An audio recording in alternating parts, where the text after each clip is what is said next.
Over the past year or so, I've bought way too many popular phones that I personally just don't like. As a smartphone enthusiast, it's honestly been a bit of a torture. So today, I want to talk about the Huawei Pura X and the iPhone Air. These are two products that might not suit the average user, but are highly likely to appeal to tech enthusiasts like myself. I bought both of these phones with my own money, so this is absolutely not a sponsored video. Since standard reviews are already out there, I'm gonna skip the boring stuff and focus entirely on my subjective experience and why I actually like them. Let's start with the Pura X. Its form factor is undeniably its biggest highlight. It's a flip-style foldable, but when you unfold it, it reveals a 16:10 screen. If you put a standard phone next to it, the standard phone literally looks like a remote control. It feels really great to use daily, especially for typing. It often feels like I'm using an ultra mini tablet. The 6.3-inch screen sounds small on paper, but the actual display area is huge. However, this design brings a flaw. The phone is 91.5 millimeters wide, which basically says goodbye to one-handed use. It's awkward to operate with one hand, so it's a small phone that requires both hands. As for the outer screen, its usability is pretty poor, and mostly just for notifications. Some say it would be better as a standard slab phone, but I disagree. The folding mechanism makes it so much more interesting and versatile.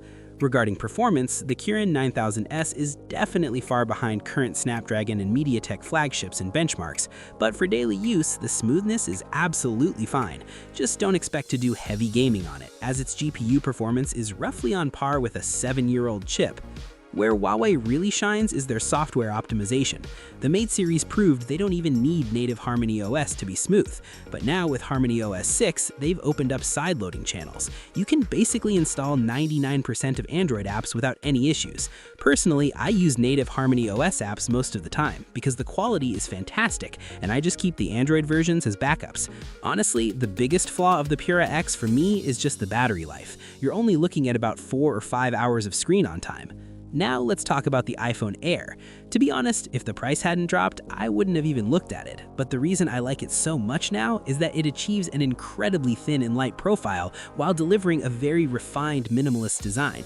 A single camera setup takes guts in today's market, where budget phones fake massive camera modules. The subtle gold finish around the frame is stunning. Though beauty comes with a price, it is a massive fingerprint magnet. Ironically, the in-hand feel, which everyone praises, is actually a negative for me. The flat edge frame combined with the 6.5mm thickness makes it feel pretty terrible to hold without a case, but putting a case on a phone like this defeats the whole purpose of the Air, right? Under the hood, it has an A15 Pro chip, so the theoretical performance is there, but because the device is so thin, the motherboard is crammed near the camera, meaning it gets noticeably hot during gaming, unless you slap a magnetic cooler on it.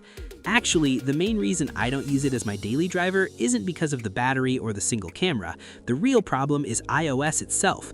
Apple's ProMotion adaptive refresh rate gives a pretty subpar experience in actual smoothness, and the navigation logic is as frustrating as ever. Ultimately, the iPhone Air sacrifices camera performance, battery life, and cutting-edge hardware to push the Air concept to its absolute extreme. As someone who cycles through dozens of flagship phones a year, standard specs get boring. Devices like the Pura X and the iPhone Air are basically toys for tech enthusiasts. They're not about perfect standard user experiences. They exist to give you that long-lost feeling of excitement, and to me, that is the very reason they exist.